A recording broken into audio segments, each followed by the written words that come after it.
It's one thing to say it, it's another to back it up and do it. Well, in Canton on Saturday, Scotty Buff sent a strong message to the rest of the country. They have set the bar high. A lot of food being donated here today. We'll kind of get around the mascots here and take a look. They possess a 13-game win streak in such contests. That's the longest active mark in the nation. It seemed like an ordinary Friday night. The game was winding down, and all of a sudden, off in the distance, I hear gunshots. We're swinging for the fences and charity. See how one Rossford family has turned their backyard into a ball of fun. My goodness, hockey is a wonderful sport, isn't it? I mean, 2 goals in the final minute completely flips the script. You probably heard the expression, life can change in the blink of an eye. Well, for Caden Clucky, that realization came in one of the scariest ways possible. Yet through help from his community, he's been able to rebound for a remarkable recovery.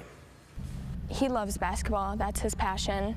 The court is Caden Clucky's stage to display talent. However, on April 15th, it unfortunately became the scene of a traumatic injury. During an AAU game in Michigan, the Northwood junior attempted to take a charge on defense when the ball handler inadvertently hit his throat. It was such a weird thing because in my mind I thought, like, you know, for someone to like crush your larynx and whatnot, it had to be like just devastating hit, and it was just a simple basketball move. That was what surprised me most.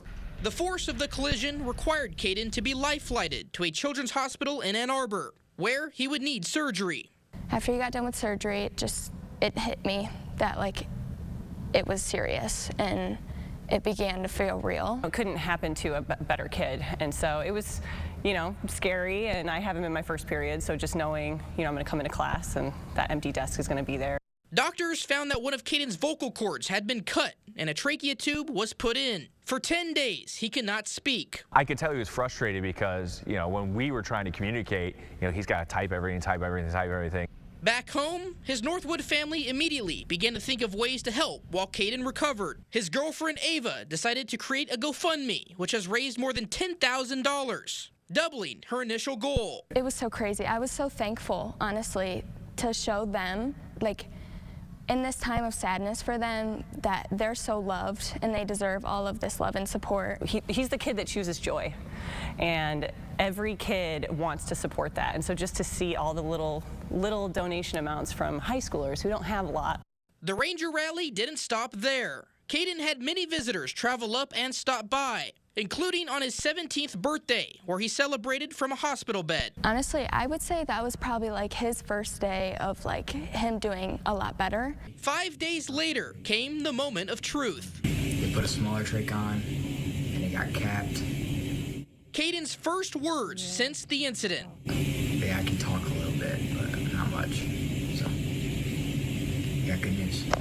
After he was able to talk for the first time, he called me right away, and we just cried on FaceTime together because we were both so happy for his progress. Now, it's still unclear when Caden will be able to return to school, but he is now home, thanks to his strength and perseverance, but also the community's assist. I feel like him seeing how other people were reacting to this helped him fight and stay strong. The NBA draft is less than 3 weeks away, and one Toledo star who was hoping to hear his name called now solidifying his backup plan. MAC Player of the Year and redshirt junior point guard Ray J. Dennis announcing on social media today that he will enter the transfer portal if the draft doesn't pan out in his favor. Dennis is coming off his best season as a Rocket, where he led the team in scoring while also leading the conference in assists. But as with any talented player at a mid-major, leaving for better competition is always a possibility. Not to say that's his reason, but certainly a factor with his dreams of becoming professional.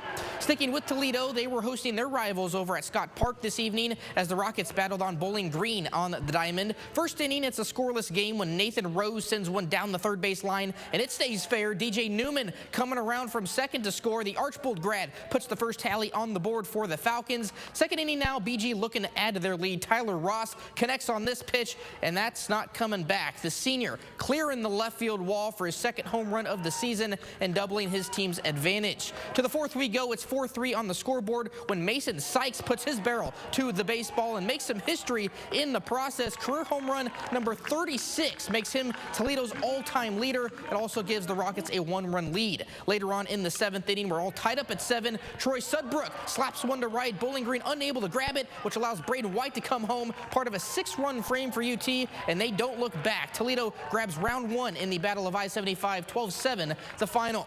Elsewhere in the Glass City, Mud Hens beginning their series with the Syracuse Mets. Game 1 of a doubleheader starting at 11 a.m., but Toledo not phased. 3 straight hits to open the game, then Ryan Kreeler waking up early with some power. Just misses leaving the yard, but it does allow Parker Meadows and Zach Short to score to put the Mud Hens up 2-0 quickly. Next batter is Andre Lipsius, and he'll paint the line down left field for another hit. Kreeler able to trot around from second with ease, and just 5 batters in, Mud Hens lead 3-0, which is all they would need as they take the first game 4-1. They'd lose game 2, however, 2-1 in extras.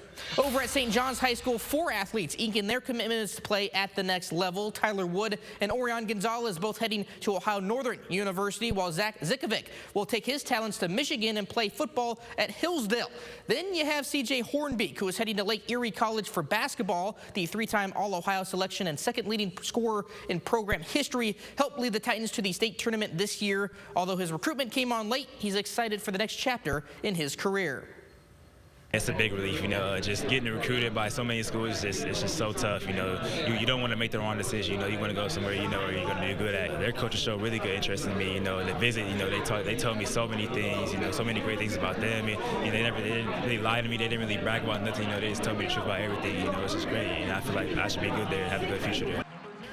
More basketball news. MAC Defensive Player of the Year Nyla Hampton has decided to leave Bowling Green and head to Ball State. The Falcon leader in steals and assists last season becomes the 3rd starter to transfer out since the end of the year. That's all for sports.